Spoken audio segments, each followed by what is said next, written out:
Good morning, student. In the last class, we have already completed the fifth chapter, that is fundamental unit of life. और fundamental unit of life में हमने ये पढ़ लिया है कि ऑर्गेनिज्म में न्यूक्लियस किस तरीके का बनेगा, सेल की कंपोजिशन कैसी है, और सेल के साथ साथ उसमें जितने भी ऑर्गन मौजूद हैं, चाहे वो न्यूक्लियस हो, चाहे वो इंडोप्लाज्मिक रेटिकुलम हो, गोल्गी बॉडी हो, लाइसोसोम्स हो, उनका कंपोजिशन कैसे होगा, सेल वॉल किस तरीके से फॉर्म होती है, और साथ ही साथ आप ये समझ जाइए कि सेल वॉल के साथ साथ प्लाज्मा मेम्ब्रेन का किस तरीके से कंपोजिशन होगा, ये हमने लास्ट क्लास में पढ़ा। अब जो नया चैप्टर है दैट इज टिश्यू।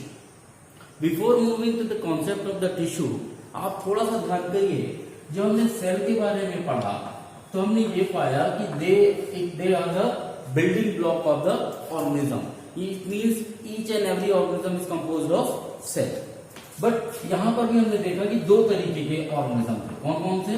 यूनिसेलुलर और दूसरे कौन से थे? Multi cellular. कौन कौन से? यूनिसेलुलर और मल्टी सेलुलर, दो ऑप्शन देखे हैं। अब जहां तक यूनिसेलुलर ऑर्गेनिज्म की बात है, ये कितने सेल से बना हुआ है? सिंगल सेल से बना हुआ है। जबकि मल्टी सेलुलर की मैं बात करूं तो ये कितने सेल से बना है? Millions of cell. यहां पर हम काउंट नहीं कर सकते कितने सेल से मिलकर ऑर्गेनिज्म बना हुआ। तो जो ऑर्गेनिज्म एक सिंगल सेल से बना हुआ है वहां तो कोई प्रॉब्लम नहीं, वहां तो इसकी पूरी एक्टिविटीज, ऑल एक्टिविटीज कहां कैरिड आउट हो रही है? सेल के अंदर कैरिड आउट हो रही है। मीन चाहे वो फूड कैप्चर करना हो, चाहे वो ट्रांसपोर्टेशन हो, चाहे वो एक्सक्रीशन हो, इसी सेल को करना है। और बेस्ट एग्जांपल क्या होगा यूनिसेलुलर का? अमीबा। एक ही स्ट्रक्चर है, उसी में वो उसी के सीडोपोडिया बढ़ेंगे, किसी चीज को इंगल्ट करके खा लेंगे और उसी को भोजन वही एक ही सेल उसको डाइजेस्ट भी करेगी, उसी से एक्सक्रीट आउट भी हो जाएगा। मींस ये कुल मिलाकर यूनिसेलुलर का कॉन्सेप्ट, यदि हम सिंगल सेल की बात करें तो एक यही सेल पूरा का पूरा काम कर लेगी, कोई दूसरे सेल की जरूरत नहीं। लेकिन जब हम बात करते हैं किसकी? मल्टी सेलुलर ऑर्गेनिज्म की। किसकी बात करते हैं? मल्टी सेलुलर ऑर्गेनिज्म की। मल्टी सेलुलर ऑर्गेनिज्म में क्या है? मिलियंस ऑफ सेल है। यहां ये बात और याद रखिएगा, मल्टी सेलुलर ऑर्गेनिज्म में प्लांट भी आते हैं और एनिमल भी, दोनों। अब इन मल्टी सेलुलर के साथ क्या होता है? यहां पर भी मिलियन ऑफ सेल है, लेकिन यदि सभी की सभी मिलियन ऑफ सेल अपना अपना काम करने लगे तो वैसा पॉसिबल है नहीं। यहां क्या हो रहा है कि मल्टी सेलुलर ऑर्गेनिज्म में जो मिलियंस ऑफ सेल हैं, ये सेल एक ग्रुप बनाना शुरू करती हैं और ग्रुप के साथ बनकर एक स्पेसिफिक वर्क को अपने काम के लिए या अपने लिए जो है तो क्या कर लेती हैं? अलॉट कर लेती हैं। एग्जांपल के तौर पर समझिए कि ये मिलियंस ऑफ सेल में कुछ सेल एक ग्रुप बनाई और इन सेल्स ने ग्रुप बनाकर ये कहा कि हम मान लीजिए कि डाइजेशन का काम करें। कुछ सेल्स आपस में ग्रुप बनाई और उन्होंने कहा कि भाई ठीक है, हम ट्रांसपोर्टेशन का काम करें।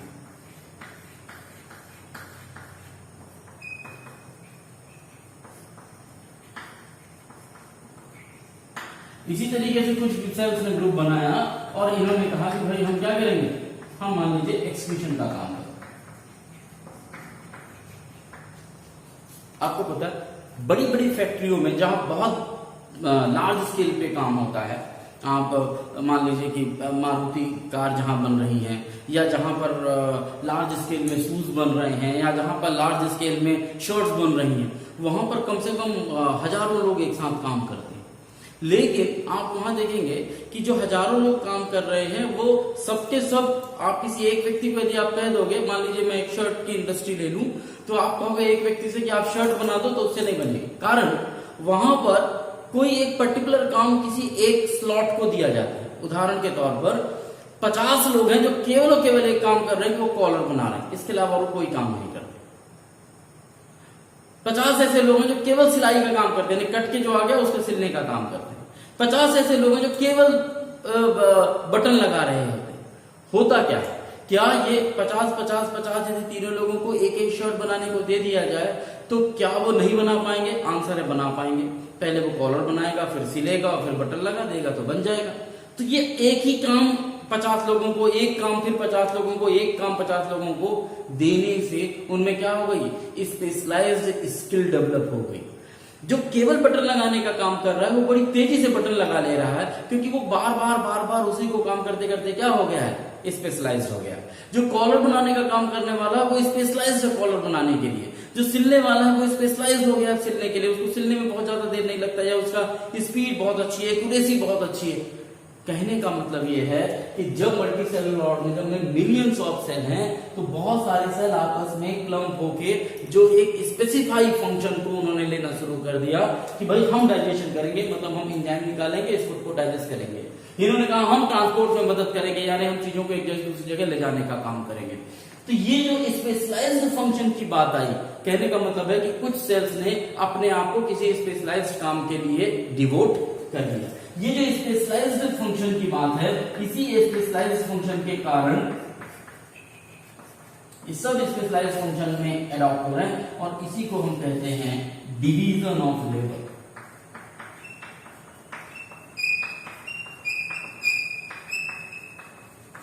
क्या कहलाता है ये? Division of labour.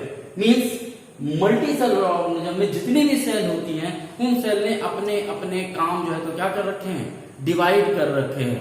आंख का काम देखना, हाथों का काम लिखना, पैरों का काम चलना, स्टमक का काम फूड स्टोर करना, इंजाइम्स का काम डाइजेस्ट करना, ब्लड का काम ट्रांसपोर्टेशन का काम करना, बोन का काम एक इंफ्रास्ट्रक्चर प्रोवाइड करना।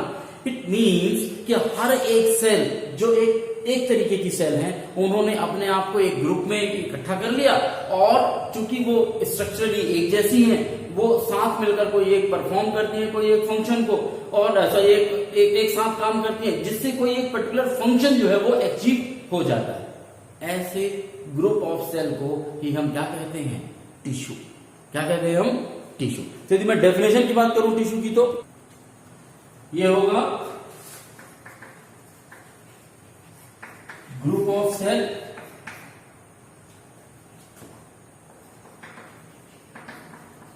Similar in structure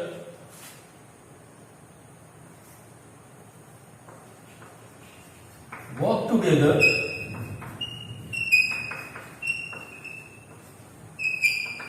to achieve particular function।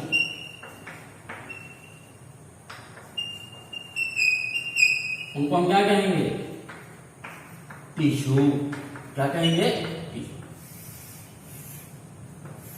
A group of cell, एक साथ सेल का एक बंच बन गया जो स्ट्रक्चरली कैसी है? एक जैसी है। उन्होंने मिलकर कोई एक काम किया, और उस काम के कारण क्या हुआ?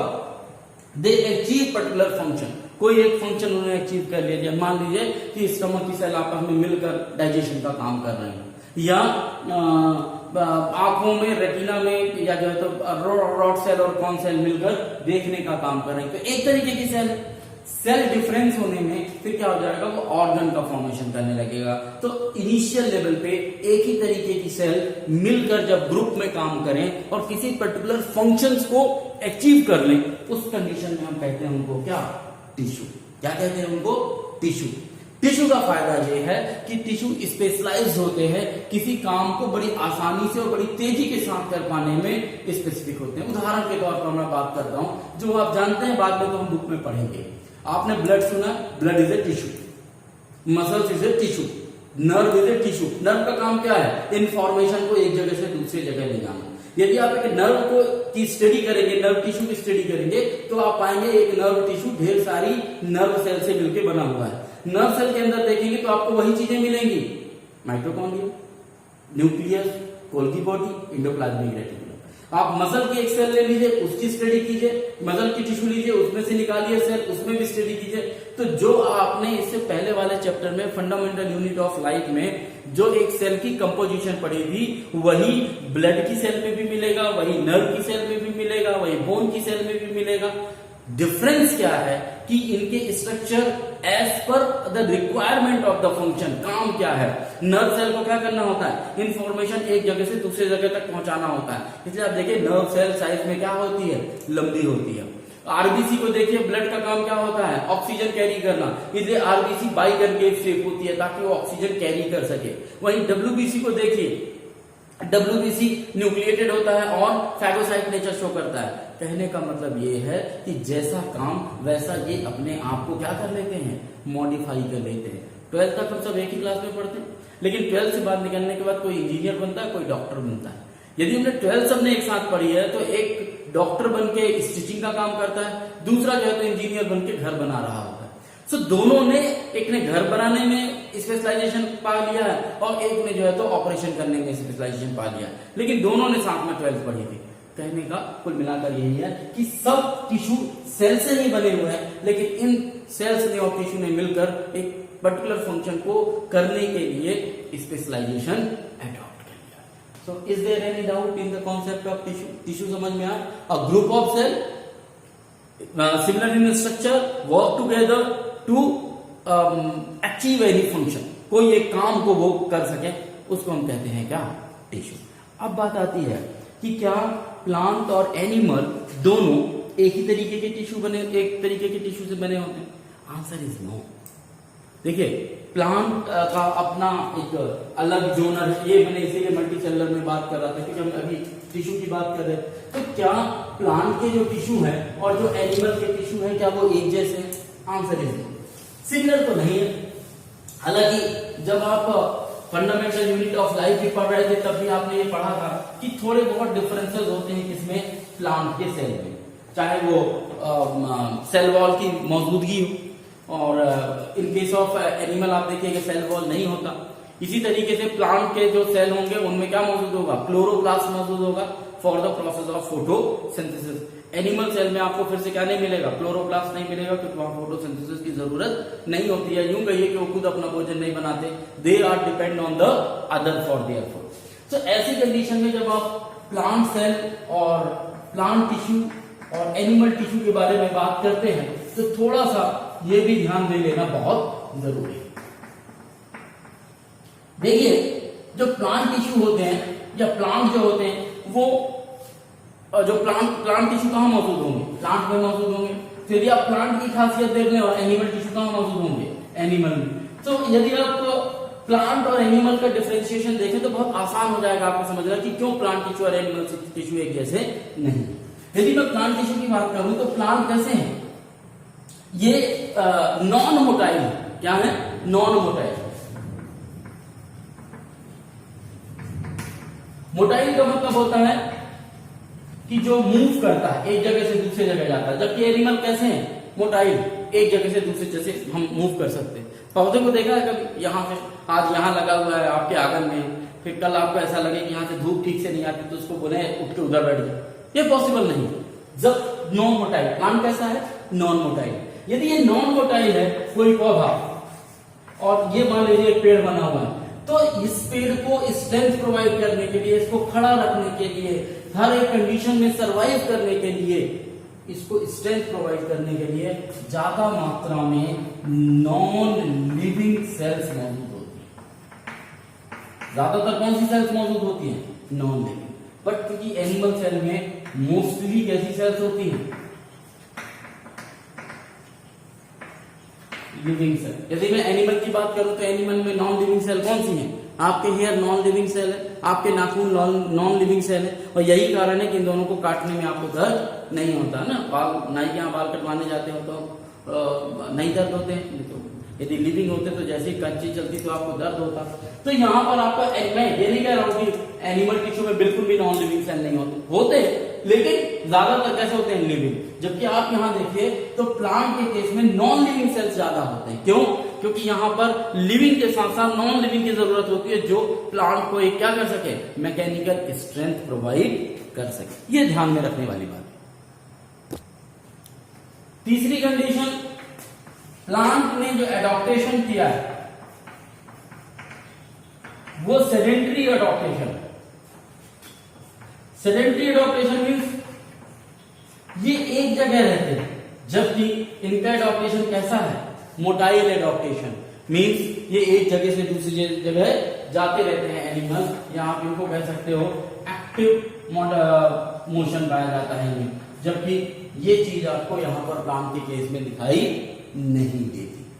चौथा जो मेन डिफरेंस है प्लांट और एनिमल टिश्यू में, प्लांट टिश्यू में जो ग्रोथ है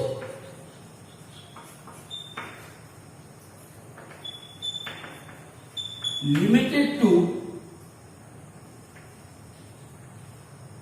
सम रीजन, जबकि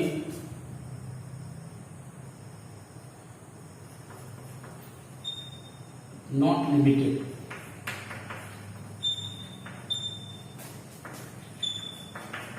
टू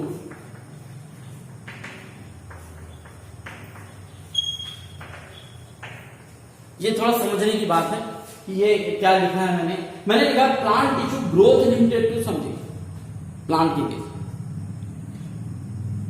मतलब कहने का ये है कि प्लांट में हर बॉडी पार्ट जो है तो लिमिटेड होता है, कुछ कुछ जगहों पर ही ग्रोथ की प्रोसेस देखने को मिलती है, पूरे प्लांट में ग्रोथ देखने को नहीं मिलती, जबकि एनिमल में ऐसा नहीं है।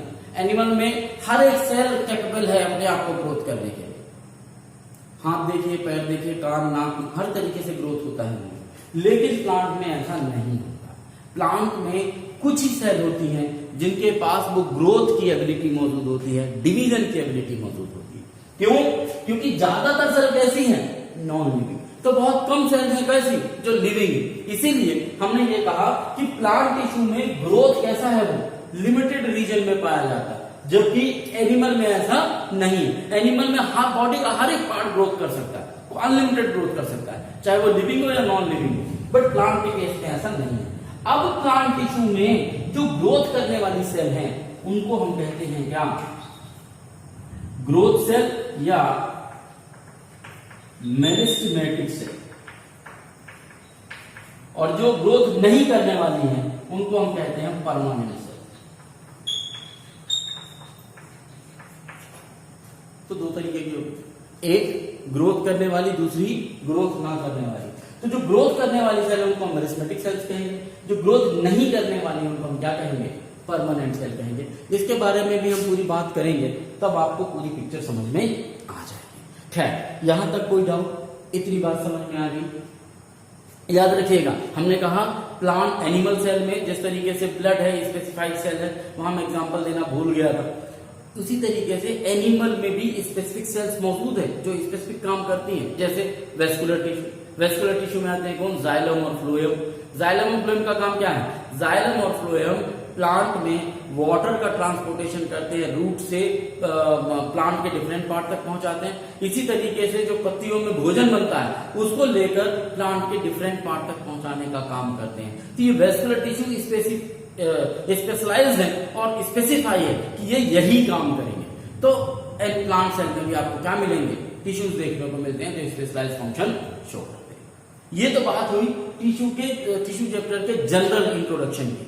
अब बात करते हैं कि कौन कौन से टिश्यू हैं प्लांट में या एनिमल में। हमने ये तो बता दिया कि प्लांट में अलग मिलेंगे आपको और एनिमल में अलग मिलेंगे। आखिर वो कौन से टिश्यू हैं जिनसे हमारी बॉडी का कंपोजिशन होता है, चाहे वो प्लांट हो या वो एनिमल हो। अब बात करते हैं हम डिफरेंट टाइप ऑफ टिश्यू के बारे में। देखिए, जब आप टिश्यू पढ़ेंगे तो हालांकि आपके बुक में पहले प्लांट टिश्यू के बारे में एक्सप्लेन किया है, फिर एनिमल टिश्यू के बारे में। यहां हम एक फ्लो चार्ट बना रहे हैं पूरे टिश्यू का कि यदि हम एक टिश्यू को एक नजर में देखें तो कौन कौन सी चीजें हमको दिखाई देंगी, और फिर उन हर के बारे में हम डिस्कस करेंगे जैसा हम करते हैं। सबसे पहले बात करें टिश्यू की। तो हमने टिश्यूज के बारे में ये आपको बता दिया है कि टिश्यू होते क्या है। तो tissues are a group of cell similar in structure work together to perform a specific function. Composition और the group is known as tissue. ना टिश्यू को हम सबसे पहले दो भागों में डिवाइड करें। तो हमने ये बात की थी जो यूनिसेलुलर उसके कंडीशन ही नहीं मल्टी सेलुलर में आएगा। तो एक आएंगे कौन से? प्लांट टिश्यू, और दूसरे क्या आएंगे?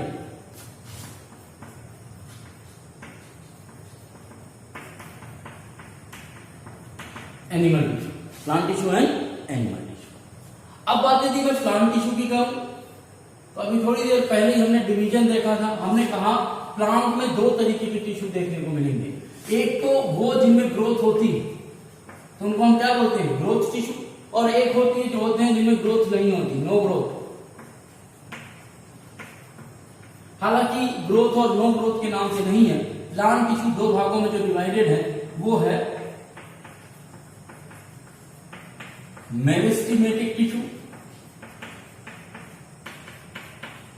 और जो दूसरे तरीके का टिश्यू होता है उसको बोलते हैं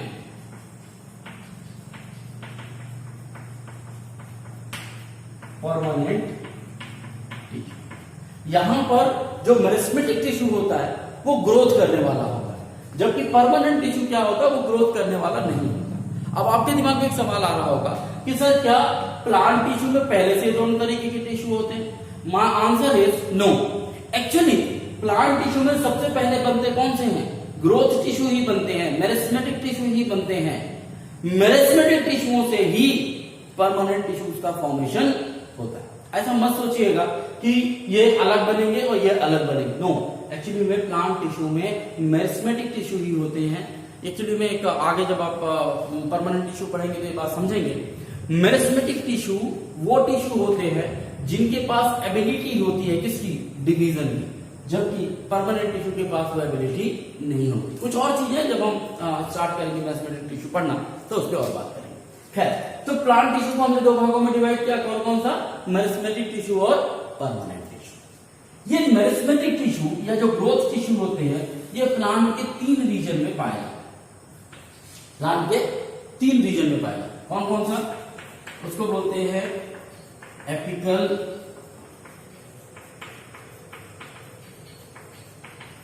meristematic tissue,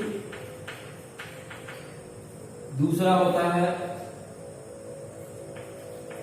lateral meristematic tissue और तीसरा होता है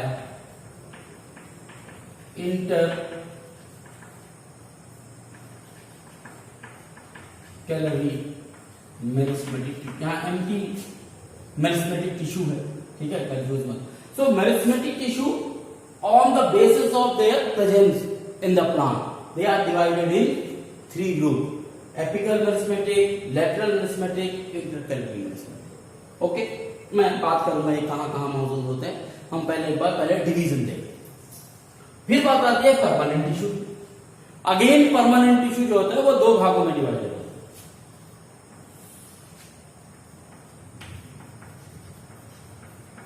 simple permanent tissue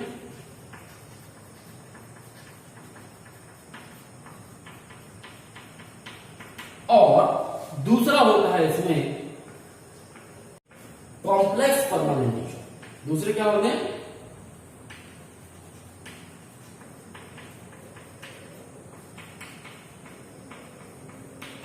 simple permanent tissue और कॉम्प्लेक्स परमानेंट टिश्यू। बात यहां ये रुकती। जिस तरीके से मेरिस्टेमेटिक टिश्यू में हमने 3 on the basis of location हमने मेरिस्टेमेटिक टिश्यू को डिवाइड किया है, परमानेंट टिश्यू को भी हमने 2 भागों में डिवाइड किया है। सबसे पहला कौन सा है? सिंपल परमानेंट, दूसरा क्या है? Complex. Simple permanent tissue means ऐसे टिश्यू जो मेरिस्टेमेटिक टिश्यू से जस्ट अभी बनकर आए हैं उनको हम सिंपल परमानेंट टिश्यू कहते हैं और ये किसी पर्टिकुलर फंक्शंस को करने के लिए रिस्पॉन्सिबल होते हैं। और इस सिंपल परमानेंट टिश्यू में 3 तरीके के टिश्यू आते हैं।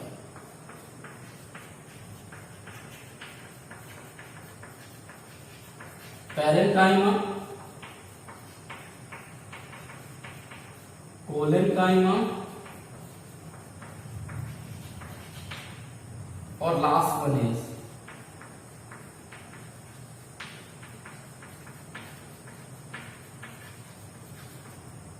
स्क्लेरेनकाइमा। देखिए कंफ्यूज मत होइए, डरिए मत, क्योंकि शायद अब फंडामेंटल यूनिट ऑफ लाइफ जब तक आप पढ़ रहे थे तब तक सेल के बारे में था जो आपने 7th 8th में भी कहीं कहीं पढ़ा था, तो बहुत ज्यादा उसमें तकलीफ नहीं थी, कुछ नई चीजें थी जो आपको सीखनी थी। क्योंकि आप 9th में तो आप ये मानकर चलिए कि 8th क्लास से तो थोड़ा सा एडवांस है ही 9th, तो यदि है तो आपको कुछ नई चीजें सीखनी होंगी, नाम से भी मत डरिए, बायोलॉजी में नाम देखने में है, बट एक बार आपको धीरे धीरे जब आप पढ़ना शुरू करेंगे, ट्रिक के थ्रू पढ़ना शुरू करेंगे, वर्ड को ब्रेक करके पढ़ना शुरू करेंगे, तो आप पाएंगे कि बहुत आसान हो जाएगा, नाम भी याद होते हैं। पिछली क्लासेस जो भी रही होंगी उसमें हमने बात की होगी, सपोज करो prokaryotes, pro means initial, karyote means organism, eukaryote, eu का मतलब होता है ट्रू। तो इसी तरीके से हम कोशिश करते हैं कि हर वर्ड को तोड़कर उसकी मीनिंग आपको बता पाए, और यदि ऐसा कर पाते हैं तो आप मानकर चलिए कि फिर आपको वो नाम भी याद रहेंगे। खैर, सिंपल परमानेंट टिश्यू में यदि मैं बात करूं, पैरेन्काइमा, कोलेन्काइमा, स्क्लेरेन्काइमा, तो ये 3 तरीके के टिश्यू पाए जाते हैं। किसमें? सिंपल परमानेंट टिश्यू में। वहीं यदि मैं कॉम्प्लेक्स परमानेंट टिश्यू की बात करूं तो यहां 2 डिवीजन, कौन कौन सा? जाइलम और फ्लोएम, जाइलम और फ्लोएम। तो आप देखिए कि प्लांट टिश्यू में हमने सबसे पहले डिवाइड किया मेरिस्टेमेटिक टिश्यू और परमानेंट टिश्यू में। Meristematic tissue on the basis of location हमने 3 भागों में डिवाइड किए। परमानेंट टिश्यू को हमने on the basis of composition 2 भागों में डिवाइड किया, सिंपल और कॉम्प्लेक्स। सिंपल को फिर से on the basis of their उनमें किस तरीके की सेल है, लिविंग सेल है, नॉन लिविंग सेल है, उनमें इंटरसेलुलर स्पेस है या नहीं है, इस बेसिस को लेकर हमने उनको पैरेन्काइमा, कोलेन्काइमा और स्क्लेरेन में डिवाइड किया। कॉम्प्लेक्स परमानेंट टिश्यू की यदि मैं बात करूं तो यहां पर जब एक से ज्यादा टिश्यू आपस में मिलकर कोई काम करते हैं, ये तो सिंपल परमानेंट टिश्यू था, ये भी टिश्यू ही है, लेकिन कैसा? कॉम्प्लेक्स मींस एक से ज्यादा टिश्यू जब मिलकर किसी पर्टिकुलर फंक्शंस को कैरीड आउट करे तो वो कहलाता है क्या? Complex permanent tissue. और इसके बड़े अच्छे एग्जांपल हैं 2, कौन कौन से? जाइलम और फ्लोएम। ये वेस्कुलर बंडल भी हैं एक तरीके से, या यूं कहिए वेस्कुलर बंडल ही हैं जो प्लांट में फूड और वाटर ट्रांसपोर्टेशन में एक अहमी भूमिका निभाते हैं। हम जब कॉम्प्लेक्स परमानेंट टिश्यू पढ़ रहे होंगे तो इसके बारे में बात करेंगे। जाइलम और फ्लोएम ये दोनों 4 अलग अलग टिश्यू से मिलकर बने हुए होते हैं। मैं बोल देता हूं, खैर हालांकि आप जब कॉम्प्लेक्स परमानेंट टिश्यू पढ़ेंगे तब हम इनके बारे में और पढ़ेंगे। जाइलम 4 चीजों से बनके बनता है, tracheid, vessels, xylem fibre, xylem parenchyma. Phloem फिर से 4 चीजों से मिलकर बना हुआ होता है, tube, companion cell, phloem fibre and phloem parenchyma. तो इस तरीके से ये इनकी कंपोजिशन भी 4 टिश्यूओं से होती है, और इसीलिए इसको हम कहते हैं क्या? Complex permanent tissue. हो आपको एक सिंपल जो प्लांट टिश्यू का जो क्लासिफिकेशन था वो समझ में आ गया। जहां तक रही ये हमने प्लांट टिश्यू की बात की है, टिश्यू में भी दूसरा क्या बचा हुआ है? Animal tissue. एनिमल टिश्यू ले लेते। देखिए एनिमल टिश्यू में भी डिवीजन है, एनिमल टिश्यू में भी बहुत डिवीजन है। हम फिलहाल यहाँ पर ब्रॉड डिवीजन देखेंगे, बड़ा बड़ा मोटा मोटा जो 4 भागों में डिवाइड किया, पहले उसकी बात कर लेंगे। फिर जब हम प्लांट टिश्यू कंप्लीट कर लेंगे और केवल एनिमल टिश्यू पढ़ रहे होंगे तब उन चारों के जो और सब पार्ट है उनको डिस्कस करेंगे। सो एनिमल टिश्यू में जो 4 पार्ट है वो कौन कौन से हैं वो जान जाइए। पहला है epithelial tissue,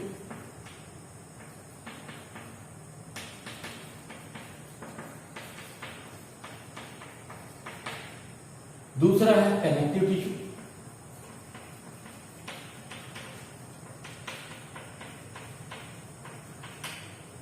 then muscular tissue,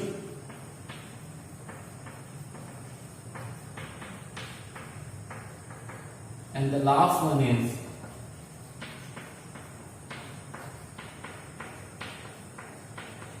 हमारे बॉडी में या एनिमल सेल में यही 4 टिश्यू पाए जाते हैं। एपिथेलियल टिश्यू हमारी जो बाहरी पूरी कवरिंग है, चाहे वो अंदर की तरफ हो या बाहर की तरफ हो, वो सब एपिथेलियल टिश्यू से बनी हुई है। उनमें बहुत सारा वेरिएशन है, चाहे आप स्क्वैमोजल एपिथेलियल की बात करें, चाहे आप सिलिएटेड एपिथेलियल की बात करें, कॉलुमिनर एपिथेलियल की बात करें, क्यूबॉइडल एपिथेलियल की बात करें, या स्ट्रेटिफाइड एपिथेलियम सेल की बात करें जो आपका स्किन है, तो ये एपिथेलियल टिश्यू के अंतर्गत आएगा। जहां तक रही बात कनेक्टिव टिश्यूज की, तो हमारे शरीर के अलग अलग पार्ट को कनेक्ट करने के लिए जितनी चीजें बनी है, चाहे वो मसल्स है, ब्लड है, बोन है, कार्टिलेज है, लिगामेंट है, टेंडोन है, वो सब किसके अंतर्गत आएंगे? कनेक्टिव टिश्यू के अंतर्गत। मस्कुलर टिश्यू हमारे बॉडी में जितना भी मस्कुलर मूवमेंट है, मसल जितनी भी मौजूद है, वो सब किसमें आती है? मस्कुलर टिश्यू में आती है। जो आप मूवमेंट कर पा रहे हैं, मैं बोल पा रहा हूं, अपने हाथ हिला पा रहा हूं, ये कहीं ना कहीं मसल्स के कॉन्ट्रैक्शन और रिलैक्सेशन के कारण है। मस्कुलर टिश्यू, मस्कुलर टिश्यू में भी हम 3 तरीके के मस्कुलर टिश्यू देखते हैं, कार्डियक टिश्यू, स्ट्रेटिफाइड या यूं कहिए कि वॉलेंट्री टिश्यू और इनवॉलेंट्री। तो उनको हम स्केलेटल मसल कहते हैं, स्मूथ मसल कहते हैं और कार्डियक मसल। इस तरीके से 3 ग्रुप में हम डिवीजन करेंगे मस्कुलर टिश्यू का। लास्ट आता है नर्वस टिश्यू, नर्व सेल, ये एक ही प्रकार का होता है और ये हमारे बॉडी में नर्वस सिस्टम को मेंटेन करता है, या यूं कहिए कि इंफॉर्मेशन को एक जगह से दूसरी जगह ले जाने का काम और हमारे शरीर को पूरी की पूरी इंफॉर्मेशन देने का काम। इवन दो अभी जो आप ये वीडियो देख रहे हैं, पढ़ रहे हैं, क्या लिखा हुआ है इसको आंखों से देखना और इसको जो है तो क्या नाम से दिमाग तक पहुंचाना कि ये चीज लिखी हुई है, मैं ये चीज बोल रहा हूं, ये भी कौन करता है? नर्वस सिस्टम के थ्रू ही पॉसिबल होता है। तो होप आपको टिश्यू का एक ब्रॉड क्लासिफिकेशन सामने आ गया है कि टिश्यू किस तरीके से डिवाइड किया जाएगा। अब हम बात करेंगे एक एक पार्ट को लेकर, चाहे वो मेरिस्मेटिक टिश्यू हो, परमानेंट टिश्यू हो, फिर परमानेंट में सिंपल हो या कॉम्प्लेक्स हो, ताकि एक एक कॉन्सेप्ट के बारे में, एक एक डिवीजन के बारे में आपको क्लियरली बात समझ आ जाए। जैसा मैंने कहा, हम शुरुआत करते हैं अभी प्लांट टिश्यू के बारे में और प्लांट टिश्यू के बारे में कोशिश करेंगे कम से कम मेरिस्मेटिक टिश्यू के बारे में बात करें। तो प्लांट में जो पहला ग्रुप है वो है मेरिस्टेमेटिक टिश्यू। हमने शुरुआत में या जब हम इंट्रोडक्शन की बात कर रहे थे तभी हमने एक बात कही थी कि प्लांट में जो सेल टिश्यूज मौजूद हैं उनमें जो ग्रोथ है वो लिमिटेड रीजन में पॉसिबल है। ग्रोथ मतलब कि एक सेल डिवाइड होके 2 बने, दोनों डिवाइड होके 4 बने, इस तरीके की जो ग्रोथ की प्रोसेस है वो प्लांट के कुछ लिमिटेड रीजन में ही रेस्ट्रिक्टेड है। पूरे प्लांट में ग्रोथ की प्रोसेस नहीं हो, क्योंकि मेरिस्मेटिक टिश्यू ही ग्रोथ कर सकते हैं या ग्रोथ टिश्यू है, इसलिए आप ये समझ जाइए कि जहां ये मौजूद है वहीं पर ग्रोथ हो। अब होता क्या है, समझिए मेरिस्मेटिक टिश्यू को हमने कहा कि ये they have ability to divide, they have ability to divide. Meristematic tissue या ग्रोथ टिश्यू वो टिश्यू हैं जिनमें काबिलियत है कि वो क्या करें, डिवाइड होके 1 से 2, 2 से 4, 4 से 6 बनाते हैं। अब जब तक कोई सेल या जब तक कोई टिश्यू अपनी डिवाइडिंग की एबिलिटी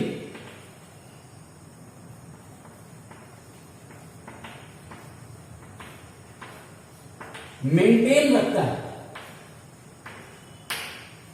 मीन्स कोई टिश्यू है वो डिवाइड हुआ, 2 टिश्यू बन गए, फिर वो दोनों टिश्यू है फिर डिवाइड हुए 4 बन गए, फिर चारों में डिवाइड हुए 8 बन गए। जब तक कोई भी टिश्यू अपनी डिवाइडिंग एबिलिटी को मेंटेन रखता है तब तक वो क्या है, मेरिस्टेमेटिक टिश्यू। क्या है वो, मेरिस्टेमेटिक टिश्यू। लेकिन जैसे ही कोई मेरिस्टेमेटिक टिश्यू अपनी डिवाइडेड टिश्यू जैसे ही लूज करता है, loses the ability of division and acquire specific function,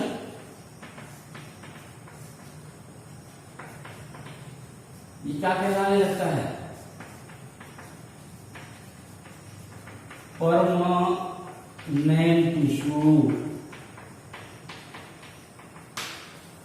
कुछ समझ में आ रही मेरी बात? मान लीजिए मेरिस्टेमेटिक टिश्यू में ये एक टिश्यू है, क्लियर? ये प्लांट के कुछ ही जगहों पर पाया जाएगा, तो उसके बारे में हम बात कर लेते हैं। मान लीजिए एक मेरिस्टेमेटिक टिश्यू, ये मेरिस्टेमेटिक टिश्यू की खासियत क्या है, ये डिवाइड होगा, कितना बनाएगा, 2 बनाएगा, फिर ये दोनों डिवाइड होंगे, कितने बनाएंगे, यही नॉर्मल तरीका है, आपको पता है एक सेल डिवाइड होकर 2 नई सेल बनाता है। तो ये तो जब ये डिवाइड होकर ये बना तो स्वाभाविक है ये हट जाएगा, फिर ये दोनों डिवाइड होंगे तो ये 4 बन जाएंगे, ये हट जाएंगे। तो ये डिवीजन की प्रोसेस है। अब यदि ये जो डिवाइड हो रहे हैं इनमें चारों के चारों और आगे डिवाइड होते हैं तो मेरिस्टेमेटिक कहलाएंगे। लेकिन सपोज कीजिए ये 3 आगे की तरफ बढ़ते हैं और ये और आगे क्या करते हैं, डिवाइड करते हैं। जब ये और आगे डिवाइड करेंगे तो यहां जो सेल बनेगी ये सब की सेल्स कैसी कहलाएंगी,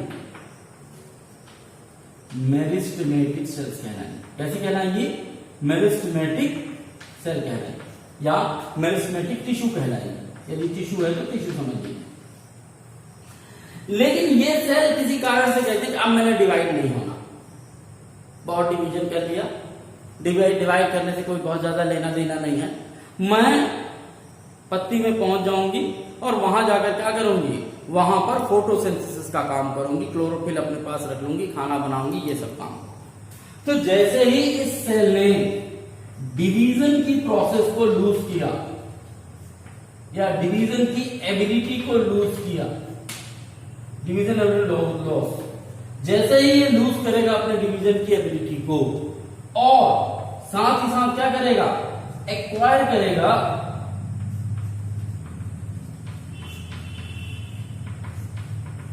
स्पेसिफिक फंक्शन। आप जानते हैं आदमी कब नौकरी छोड़ता है, जब उसको दूसरी नौकरी मिल जाती है तब पहली नौकरी छोड़ेगा। तो ये वो डिवीजन की एबिलिटी कब बहुत थक गया, मैंने अब नहीं डिवाइड होगा, क्यों, क्योंकि उसको नई नौकरी मिल गई, कुछ नया काम मिल गया। सो कोई भी सेल डिवीजन की एबिलिटी को लूज करे और एक्वायर करे कोई नया फंक्शन, यदि ऐसा होता है तब ये सेल क्या बन जाएगा, परमानेंट टिश्यू। क्या बन जाएगा, परमानेंट टिश्यू। होप आपको मेरिस्मेटिक टिश्यू और परमानेंट टिश्यू में अंतर समझ में आ गया होगा। देखिए शुरुआत में सभी के सभी मेरिस्मेटिक टिश्यू होते हैं, लेकिन जैसे ग्रोथ की प्रोसेस होती है तो जब तक वो सेल्स डिवीजन की एबिलिटी कंटिन्यू रखते हैं तब तक वो क्या कहलाते हैं, मेरिस्मेटिक टिश्यू। और इनमें से कोई भी यदि टिश्यू ये कह दे कि अब हमने डिवाइड नहीं होना, हम कोई स्पेसिफिक फंक्शन अडॉप्ट कर लेंगे, वो काम किया करेंगे, वो क्या बन जाता है, permanent tissue. Is it clear? तो ये एक बेसिक डिफरेंस था। दूसरा आप ऐसा भी समझ सकते हैं कि जब हम अपनी मां के पेट में होते हैं तो हम एक जायगोट के फॉर्म में होते हैं। तो जायगोट एक सिंगल सेल है, लेकिन यही सेल डिवाइड होना शुरू होता है। एक्चुअली में एक डिवीजन होता है, 2 डिवीजन होते हैं, 4 होते हैं, 8 होते हैं, मोरुला बनता है, ब्लास्टुला बनता है, फिर ग्रेस्टुला बनता है। इस लेवल तक केवल सेल होती है, एक मास ऑफ सेल होता है जिसमें अभी कोई स्ट्रक्चर और कोई फंक्शन नहीं बना होता। तो ये जो 64 और 108 सेल का स्ट्रक्चर होता है, जो फुटबॉल या गेंद के समान होता है, जिसमें ढेर सारी सेल होती हैं, ये एक तरीके की मेरिस्मेटिक नेचर की होती है, यानी एक और डिवाइड करिए तो और नई सेल बन जाएगी। और यही वो स्टेज होती है जिसमें बहुत सारे डॉक्टर आजकल वो क्या बोलते हैं, स्टेम सेल रखने का जो कॉन्सेप्ट आया है, उसमें क्या करते हैं कि इन्हीं सेल को रख लिया जाता है, यदि बाद में कभी बच्चे को कोई तकलीफ हो तो उस सेल से वो चीज बनाई जा सकती है। ये ऐसा कॉन्सेप्ट है, थोड़ा सा हाई लेवल है लेकिन ऐसा है। अब ये जो मास ऑफ सेल बना हुआ है, इनमें से कुछ सेल डिसाइड करती हैं कि हम आंख बनाएंगे, कुछ सेल डिसाइड करती हैं हम कान बनाएंगे, कुछ हम सिर बनाएंगे, कुछ हम पैर बनाएंगे, कुछ हम हाथ बनाएंगे। और जब ये डिसाइड होता है उसके बाद धीरे धीरे धीरे धीरे धीरे चाइल्ड का शेप बनना शुरू होता है। कहने का मतलब ये है कि गैस्ट्रुला स्टेज के पहले तक जो जायगोट था वो कैसा था, मेरिस्मेटिक नेचर का था, क्योंकि उसमें केवल डिवीजन की एबिलिटी थी। लेकिन गैस्ट्रुला के बाद वो डिवीजन छोड़ देता है और किसमें चला जाता है, start acquiring some specific function, हाथ बनाएगा, कान बनाएगा, नाक, आंख, जो भी बनाना हो। पर जैसे वो ऐसा शुरू करता है वो क्या बन जाता है, परमानेंट टिश्यू। तो हमारी बॉडी में भी ऐसे ही होता है। अब आपको बात समझ में आ गई होगी, इसमें कोई दो राय नहीं कि क्यों ये मेरिस्मेटिक है, क्यों ये परमानेंट होगा और कैसे बनेगा। अब बात करते हैं जो बहुत छोटा सा डिवीजन है मेरिस्मेटिक टिश्यू का, कि मेरिस्मेटिक टिश्यू कितने प्रकार के हैं। तो क्योंकि मैंने कहा कि सभी मेरिस्मेटिक टिश्यू ऐसे ही है, इनमें कोई अंतर नहीं है, बस इतना अंतर आप समझ जाइए कि उनकी लोकेशन के हिसाब से हमने मेरिस्मेटिक टिश्यू को डिवाइड किया है। तो सबसे पहला क्या है, एपिकल मेरिस्मेटिक टिश्यू। नाम से ही क्लियर है, एपिकल। एपिकल का मतलब होता है टिप। तो चाहे आप शूट के टिप की बात कर लीजिए या रूट के टिप की बात कीजिए। शूट समझते हो, तना, तना का सबसे ऊपर वाला पोर्शन शूट का टिप। तो शूट के टिप और रूट के टिप में ये मौजूद होता है एपिकल मेरिस्मेटिक, और प्लांट ग्रोथ में ये काम। तो चाहे आप तने की ग्रोथ, शूट की ग्रोथ की बात कर लीजिए या रूट की ग्रोथ की बात कर लीजिए, वहां ये मौजूद होता है। तो इनिशियली ये ग्रोथ करके नई नई सेल बनाते जाता है, बाद में इसकी पीछे की सेल अपना मेरिस्मेटिक नेचर छोड़ देती है और परमानेंट में कन्वर्ट हो जाती है। इस तरीके की प्रोसेस होती है। दूसरा आता है लेटरल मेरिस्टेमेटिक टिश्यू। दरअसल ये लेटरल मेरिस्टेमेटिक टिश्यू सब में नहीं पाया जाता, कुछ स्पेसिफिक पौधों में पाया जाता है, और ये पौधे में गिरथ की स्पेलिंग यही होनी चाहिए मेरे हिसाब से, गिरथ, हाँ, गिरथ डेवलपमेंट आप ऐसा कह लीजिए। गिरथ डेवलपमेंट क्या होता है? तना देखा है क्या? एक आम का पेड़ लगाइए, क्या होगा? जब वो छोटा बच्चा होगा तब आप जाएंगे उसके गले लग पाएंगे। 2 साल रहिए, थोड़ा सा मोटा हो जाएगा, अभी भी गले लग पाएंगे। 15 साल हो जाने दीजिए, फिर वो मोटा हो जाएगा, आप उसके गले नहीं लग पाएंगे। कहने का मतलब ये है कि ये जो डायमीटर है, ये जो बढ़ने की बात है, ये इसको बोलते हैं गिरथ का बढ़ना। आरी बात समझ? तो ये गिरथ के डेवलपमेंट के लिए कौन काम करता है? Lateral meristematic tissue. कैसे काम करता है, कहां काम करता है, हायर क्लास में पढ़ोगे। यहां इतना जानना है कि एपिकल मेरिस्टेमेटिक कहां काम करता है, लेटरल मेरिस्टेमेटिक कहां काम करता है, और तीसरा आता है क्या? Intercalary meristematic tissue. दरअसल ये मेरिस्टेमेटिक टिश्यू नोड्स में मौजूद होता है, नोड्स ऑफ ब्रांचेस। यानी कि आपने गन्ना खाया, गन्ने में आपने देखा होगा ये वाला पोर्शन जिसको आप चूसते खाते, ये वाला पोर्शन होता है जो हार्ड होता है, जिसको आप खा नहीं सकते, दांत टूट जाए। ये दरअसल नोड्स कहलाते हैं, और 2 नोड्स के बीच में ये वाला पोर्शन कहलाता है क्या? इंटरनोड। Is it clear? हर पौधे में मिलता है। आप कोई भी पौधा उठा लीजिए, उसकी स्टेम उठाइए, तो उसमें जहां जहां से ब्रांचेस निकलती हैं वो नोड वाला रीजन होता है। गन्ने का एग्जांपल ले लिया मैंने, क्योंकि गन्ना इजिली आपको समझने के लिए मैंने नोड और इंटरनोड बताया।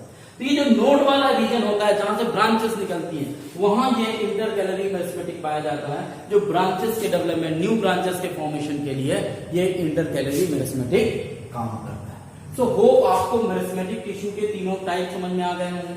कहां पर ये मौजूद होते हैं ये आपको समझना था। अब बात आती है कि मेरिस्टेमेटिक टिश्यू की खासियत कैसी, वो सेल दिखता कैसे, होता कैसे, ये थोड़ा सा जानिए। ये मेरिस्टेमेटिक टिश्यू के 4 पॉइंट लिखे हैं मैंने कि मेरिस्टेमेटिक टिश्यू कैसे होंगे। They are very active. Active क्यों? कि इनको बार बार डिवीजन करना और तो कोई काम है नहीं, तो बहुत एक्टिव है। They have dense cytoplasm. Dense का मतलब कंडेंस, डेंस का मतलब होता है हार्ड, या यूं कहिए कि ढेर सारा उनमें जो है तो साइटोप्लाज्म भरा हुआ है। जब दबा दबा के कोई चीज को भरते हैं तो डेंस हो जाता है, dense cytoplasm. Thin cellulose wall, पतली सी सेलुलोज वॉल होती है, क्योंकि इनको बार बार डिवाइड होना होता है, तो वॉल से बहुत ज्यादा लेना नहीं। And prominent nucleus, clear nucleus दिखाई देता है, प्रोमिनेंट न्यूक्लियस होता है। सबसे इंपॉर्टेंट बात जो मैं बताना चाह रहा हूं ये है लैक ऑफ वैक्यूल्स। आपने पढ़ा था कि चाहे वो प्लांट सेल में बड़े वैक्यूल्स पाए जाते हैं, एनिमल सेल में तो वैक्यूल्स की साइज छोटी होती है। यहां पर मेरिस्टेमेटिक टिश्यू में वैक्यूल्स नहीं होते, और नहीं होने के पीछे सबसे बड़ा कारण, वैक्यूल्स का काम क्या है? वैक्यूल्स का काम होता है कि जब कोई सेल बड़ी होती जाती है तो उसका जो एक्सक्रीटरी मटेरियल, जो वेस्ट मटेरियल वो वहां रखा जाए। क्योंकि ये सेल जैसी बड़ी होती है डिवाइड हो जाती है, तो इसको वैक्यूल्स की कोई जरूरत ही नहीं, इसको कचरा रखने की कोई जरूरत नहीं, क्योंकि ये ऐसा कोई काम नहीं करती है, इसके पास कोई रिप्रोडक्टिव या जो एक्सक्रीटरी मटेरियल है वो बनता ही नहीं। तो होप आपको मेरिस्टेमेटिक टिश्यू तक समझ में आ गया होगा। यदि आ गया होगा तो नेक्स्ट क्लास में बात करेंगे सिंपल परमानेंट टिश्यू की और कॉम्प्लेक्स परमानेंट टिश्यू की। Clear? Thank you, have a nice day.